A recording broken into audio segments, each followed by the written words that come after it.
የሩሲያው ፕሬዝዳንት ቭላዲሚር ፑቲን አሜሪካና እስራኤል በኢራን ላይ በጀመሩት ጦርነት ሩሲያ የውስጥ ለውስጥ የተራቀቀ ስትራቴጂካዊ ድጋፍ ማድረጓን ተናገሩ። የሰሜን ኮሪያው ፕሬዝዳንት ኪም ጆንግ ኡን እስራኤልና አሜሪካ በኢራን ላይ የጀመሩትን መጠነ ሰፊ ጥቃት ካላቆሙ እስራኤልን በከባድ ረጅም ርቀት ተምዘግዛጊ ሚሳኤል አጠፋታለሁ ሲሉ ማስጠንቀቂያ ሰጡ።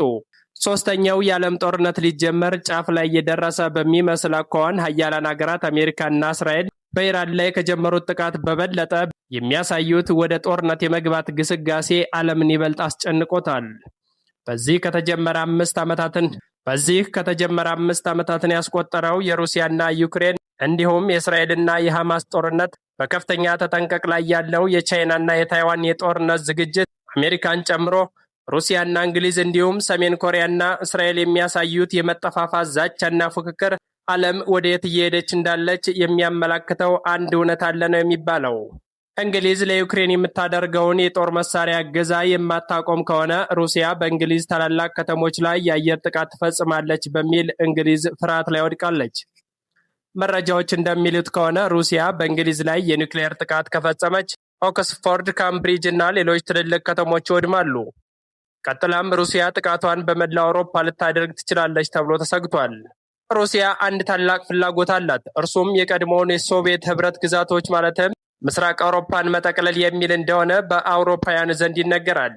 ይህ ደግሞ በቀጣይ በመላው የአውሮፓ ሀገራት ላይ ጦርነት ልታውጅ እንደምትችል ትልቅ ግምት ተሰጥቶታል። ሩሲያ ለባልካን ቀጠና ሀገራት ከኒውክሌር ክሩዝ ሚሳኤሎቿ በተጨማሪ ከ8 ሚሊዮን ኪሎ ግራም ወይም ከ8000 ቶን በላይ የሚመዝንና የሙቀት መጠኑ ከ180 ሚሊዮን ዲግሪ ሴልሺየስ በላይ የሆነ የኒውክሌር መሳሪያ ማዘጋጀቷና መታጠቋ ትልቅ ስጋት ሆኖባቸዋል። ይህ መሳሪያ 2.97 ኪሎ ሜትሮችን በአንድ ጊዜ ማጥቃት የሚችል ተብሎ ተዘምሮለታል። ለዚህም ነው አውሮፓውያኑ ፑቲንን የሚፈሯቸው። በኢራንና አሜሪካ እስራኤል ጦርነት እጃቸው አለ የሚባሉት ቭላዲሚር ፑቲን በአያቶላህ አሊ ካሚኒ መገደል ፊታቸው በንዴት እንደተኮሳተረና ክፉኛ እንደተቆጡ ተሰምቷል።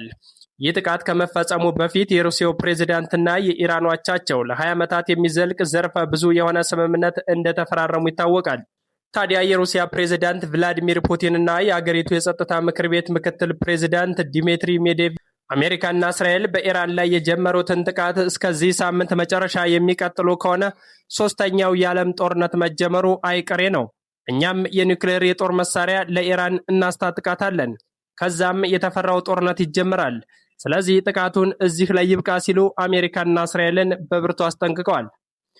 በአሜሪካና በእስራኤል ጦርነት ያልተሽመደመደችው ኢራን አሁንም በጠላቶቿ ላይ ጥቃቷን አጠናክራ ስትቀጥል 2 የአሜሪካን የጦር ጀቶች እንዲሁም 1 የጦር መርከብ ሙሉ በሙሉ ማውደሟን አስታውቃለች። የአሜሪካው ፕሬዝዳንት ትራምፕ ለኢራን አዳዲስ ባለስልጣናት የንደራደር ሐሳብ ቢያቀርቡም ኢራን ግን አሻፈረኝ፣ የምን ድርድር፣ የነብርን ፀጉር አይነኩ ከነኩም አይለቁ በሚል እልህ የጥቃት አድማሳቸውን አስፋፍተው ቀጥለዋል።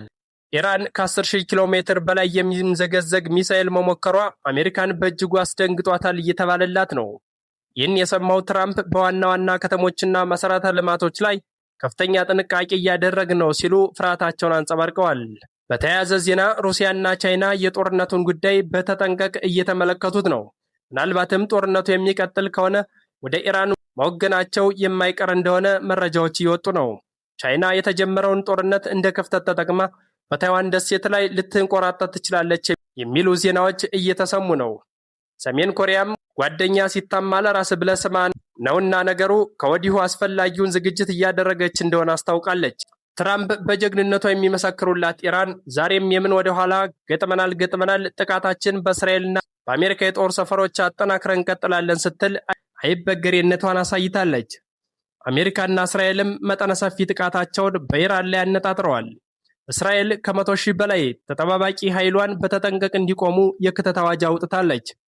ይህ በእንዲህ እንዳለ አሜሪካም የእግረኛ ጦር ወደ ቀጠናው ልታስገባ መሆኑ እየተነገረ ይገኛል።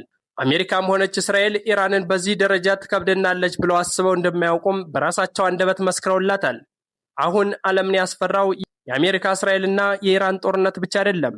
በዚህ በመካከለኛው ምስራቅ የፈነዳቸውና የተጫራቸው የክብሪት እሳት ግዛቷን አስፋፍታ ሩሲያ፣ ቻይና፣ ሰሜን ኮሪያ እንዲሁም መላው አውሮፓን ያሳተፈ መጠነ ሰፊ ጦርነት ወይም ሶስተኛው የዓለም ጦርነት ይጀመራል የሚለው ነው። የሰሜን ኮሪያው ፕሬዝዳንት ኪም ጆንግ ኡን የነገሩን መባባስ ተመልክተው ለቀጣዩ ውስብስብ ጦርነት ራሳቸውን ማዘጋጀታቸውን አስታውቀው እስራኤል በኢራን ላይ እያደረገች ያለችውን ጥቃት እንድታቆም አሳስበዋል። ይህ ካልሆነ ግን በቀጣይ ቀናት ውስጥ እስራኤልን በአንድ መሳሪያ ብቻ አጠፋለሁ ሲሉ ዝተዋል። ኪም ጆንግ ኡን በእስራኤል ላይ ይህን ሲያደርጉ ከአሜሪካ ጠንካራ ቡጢ እንደሚጠብቃቸው ሳያስቡት ቀርተው አይደለም ይላሉ የፖለቲካ ተንታኞች። ሰሜን ኮሪያ ዓለም የታጠቀቻቸው የተራቀቁ መሳሪያዎች ባለቤት ናት። አሜሪካም ሆነች ምዕራባውያን የቃላት ወለምታ እንኳ ተስቷቸው ሰሜን ኮሪያን አይናገሯትም። ወዲህ መሪዋ ኪም ጆንግ ኡን በሀገራቸው ሉዓላዊነትና በራሳቸው ክብር ፈጽመው የማይደራደሩ ሀያል መሪ ናቸው። አሁንም በኢራን ላይ የሚደረገውን ጥቃት ዝም ብሎ ማየት የነገ ዕጣ ፈንታን ለጠላት በር መክፈት ነው በሚል እስራኤልን በጥብቅ ከጥቃት እንድትታቀብ አስጠንቅቀዋታል። በተራቀቀ ዘመናዊ የጦር መሳሪያዎቿ የምትተማመነው ሰሜን ኮሪያ ፕሬዝዳንት ኪም ጆንግ ኡን እኔ እንደ ሩሲያና ቻይና አይደለሁም፣ ማንም በሀገሬ ላይ ምላጩን ለመሳብ ቢሞክር ያለምንም ቅድመ ሁኔታ የዛንን መርዘኛ የጦር መሳሪያ ቁልፍ እጫናለሁ፣ ጣቱን ወደ እኔ የሚቀስረውን ቀድሜ በሰዓታት ውስጥ አጠፋዋለሁ ሲሉ የሀገራቸውን የጦር መሳሪያ አቅም ምን ያህል እንደሚተማመኑበት ለዓለም ተናግረዋል።